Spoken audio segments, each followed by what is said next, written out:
జై శ్రీమన్నారాయణ ఆండాళ్ దివ్య తిరువలిగలియే శరణం. ఈరోజు మనం ధనుర్మాస వ్రతంలో 20వ పాసురానికి వచ్చాము. నిన్నటిలాగే ఈరోజు కూడా నీలా కృష్ణుల్ని లేపుతున్నారు. ముందుగా కృష్ణుని యొక్క గుణముల్ని కీర్తిస్తున్నారు మన గోపికలందరూ. ఏమని? 33 కోట్ల అమరులకు వారికి ఇంకనూ ఆపద రాకముందే పోయి యుద్ధభూమిలో వారికి ముందు నిలిచి వారికి శత్రువుల వలన కలిగిన భయమును తొలగించడి బలశాలి మేల్కొనుము. ఆర్జవం కలవాడా, రక్షణ చేయ స్వభావం కలవాడా, బలము కలవాడా, ఆశ్రితుల శత్రువులనే నీ శత్రువులుగా భావించి వారికి భయజ్వరమును కలిగించువాడా, నిర్మలుడా మేల్కొనుము అని మన కన్నయ్యని లేపుతున్నారు. అలాగే నీలాదేవిని బంగారు కలశములను పోలిన స్తనములు, దొండ పండువలే ఎర్రని పెదవి, సన్నని నడుమును కల ఓ నీలాదేవి, పరిపూర్ణురాల లక్ష్మీ సమానరాల మేల్కొనుము. వీచుటకు ఆలవట్టము అంటే విసనకర్ర అనమాట. ఇగోండి, మేము విసనకర్రలను ఏర్పాటు చేసుకున్నాం. ఇదొక విసనకర్ర, ఇదొక విసనకర్ర, ఇగో వింజామర్లు. ఇవి 2 వింజామర్లు. ఆలవట్టమును, విసనకర్రను, కంచుట అద్దము కూడా కావాలని అడుగుతున్నారు. ఇదిగోండి, ఇక్కడ ఒక అద్దం, ఇదిగో ఈ లోపల అదిగోండి అదొక అద్దం ఉంది, కనిపిస్తుందా? అక్కడ లోపల ఇంకో చిన్న అద్దం కూడా ఉంది.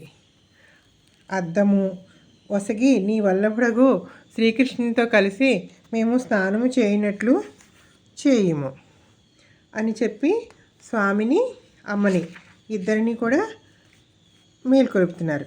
మళ్ళీ కొంచెం అధిక్షేపణ పూర్వక ప్రశ్నలు సంధిస్తున్నారన్నమాట గోపికలు కన్నయ్య మీద. అంటే, ఓ కృష్ణ, నీవు రక్షించుటకు ఎంతమంది ఉండవలన నియమనుదా? 5 లక్షల మందిని రక్షించను, 3 కోట్ల మంది ఉండవలనని భావించుండువా? అంటే ఈ గోపికలందరూ 5 లక్షల మంది కదా, అంటే 3 కోట్ల మంది దేవతలైతేనే కానీ రక్షించవా? 5 లక్షల మందిని అయితే రక్షించవా అని అధిక్షేపణగా అడుగుతున్నారు. మళ్ళీ ప్రబలలు పురుషులు అయిన వారినే కానీ అబలను స్త్రీలని కాపాడనని నియమమేమన్నా పెట్టుకున్నావా అని కూడా అడుగుతున్నారు. మళ్ళీ చెప్తున్నారు ఏమని? స్వప్రయత్నం సగము, భగవద్ అనుగ్రహం సగమా అని. తమను రక్షించుకున్నట్టు తాము కూడా ప్రయత్నించే దేవతలనే కానీ నీవు తప్ప వేరొక రక్షకులు లేరని నిన్నే నమ్మి స్వప్రయత్నం మారిన మమ్మల్ని రక్షింపరాదా అని అడుగుతున్నారు.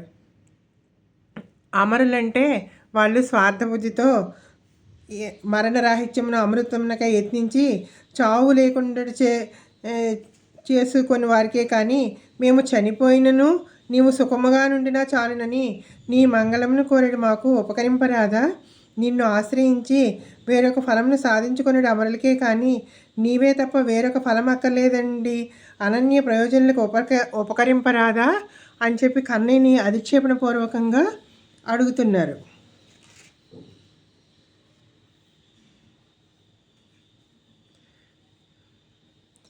ఇంకా చెప్తున్నారు, ఆర్జవము కలవాడా అంటున్నారు. అంటే ఏమని ఆర్జవము అంటే, ఆర్జవము శ్రీరాముని ఎందుకు కనిపిస్తుంది, ఎలా శ్రీకృష్ణుని ఎందుకు కనిపిస్తుందా? ఇతడు అల్లరీడు కదా అని సందేహం కలిగితే సుందర రూపంతో శూర్పణఖ వచ్చి మీరు ఎవరైనా అడగగా రుజుబుద్ధి గలవాడు అవిడిచి అంతయు ఉన్నట్లు చెప్పాను. శ్రీకృష్ణుడు అట్టివాడు కాదు కదా.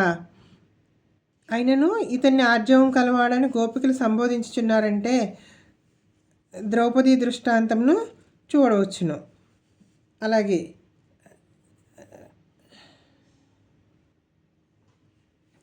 మంచి ఆర్జవం కలవాడు అని చెప్పి సంబోధిస్తున్నారనమాట మన కన్నయ్యని.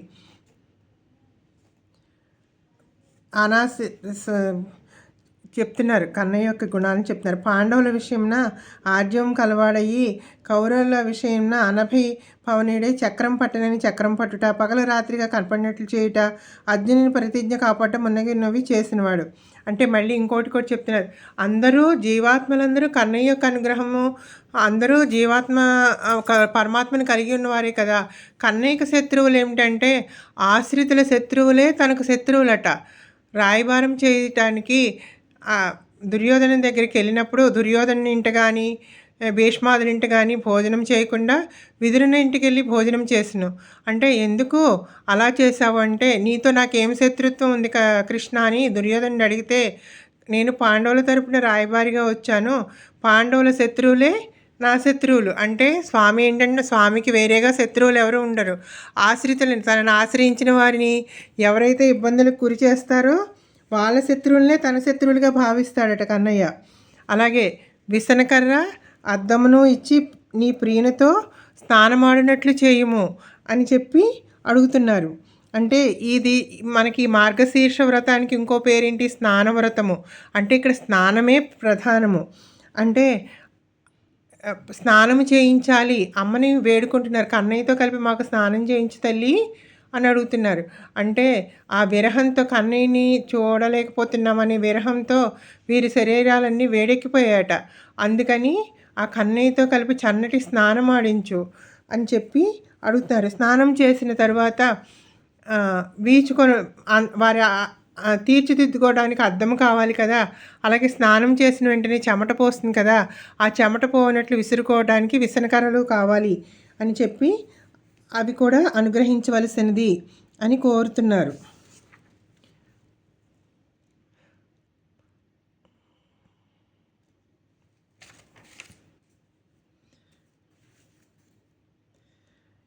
అలాగే రాముడు కూడా శ్రీకృష్ణ విరహంచే కృషించిన తమ శరీరం చూసి మమ్మల్ని నీ ప్రియునితో చేర్చి స్నానమాడింపచేయము అని అడుగుతున్నారు. దండకారణ్యమునకు వెళ్ళినప్పుడు శ్రీరామచంద్రుడు రక్షణను అర్థించి వచ్చిన ఋషులు కూడా శ్రీరాముని హృదయం ద్రవించినట్లు ఏహిపస్య శరీరాన్ని రామా మా శరీరమును చూడు ఎలా బక్కచిక్కిపోయినాయో అని చెప్పి వారి శరీరాలను చూపించారట. అలాగే గోపికలు కూడా కృషించిన శరీరములను నీలాదేవికి చూపించి మమ్ము స్వామితో కలిసి స్నానమాడింప చేయము అని ప్రార్థిస్తున్నారు. జై శ్రీమన్నారాయణ, జై జై శ్రీమన్నారాయణ. ఇక చూశారు కదా, ఇదిగో నీలాదేవి కృష్ణులు పరుండున్నారు. అక్కడ వెనక ఒక అద్దం హంసతూలికా తల్పం మీద పరున్నారు. అలాగే ఇక్కడ ఈ లోపల కూడా కన్నయ్య కూర్చొని కదా, ఇది కూడా ఒక అద్దం అనమాట. ఇదిగోండి వింజామరలు విసనకర్రల కింద ఇక్కడ ఇంకో అద్దం. ఇదిగోండి ఇక్కడ ఇంకో రకం విసనకర్రలు ఉన్నాయి. ఇది ఒక విసనకర్ర, మంచానికి అటువైపు ఒకటి, ఇటువైపు ఒక విసనకర్ర, వెనకాలేమో నెమ్మలి కన్నుల విసనకర్ర. ఇవన్నీ ఏర్పాటు చేసుకున్నాం అనమాట. ఫ్రెండ్స్, మీకు కనుక ఈ అలంకరణ నేను చెప్పే విధానము నచ్చితే కామెంట్ చేయండి, సబ్స్క్రైబ్ చేసుకోండి, లైక్ చేయండి. నేను ఎక్కడైనా ఏమైనా తప్పులు చెప్పినట్లు కానీ ఏదైనా మీకు అనిపిస్తే నేను ఏం తప్పు చేస్తున్నానో కూడా కామెంట్స్లో తెలియజేయవలసిందిగా కోరుతున్నాను. జై శ్రీమన్నారాయణ. ఆండాల్ దివ్య తిరువెలగలియే శరణం.